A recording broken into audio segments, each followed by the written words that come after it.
Welcome to Kenton's videos. Enjoy the video.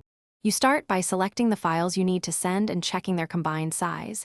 Email limits often block attachments over 25 MB. Once done, choose a compression tool, Windows Explorer for Zip, 7-zip for better ratios, and pick a format. Zip is widely accepted. 7Z reduces size more. You should consider a password only for sensitive info. Password protecting reduces convenience but increases security. Make sure to place all files into one folder before compressing. Once the basic archive exists, refine settings to balance speed versus size. You can set compression level, faster for quick results or ultra to shave off extra MBs. Higher levels take longer but can matter for big batches. If the archive still exceeds limits, split it into volumes.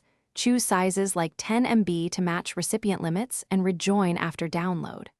Also, enable AES 256 encryption when you need confidentiality. It protects contents during transfer, but requires sharing the password securely. You finish by attaching the compressed file to your email, or, if size prevents attachment, uploading to cloud storage and pasting a share link.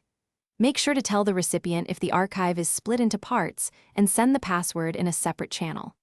After sending, verify delivery or ask for confirmation.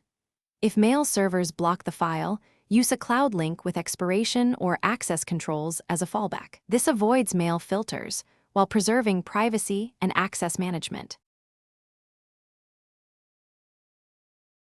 Thanks for watching. Consider subscribing if we helped you.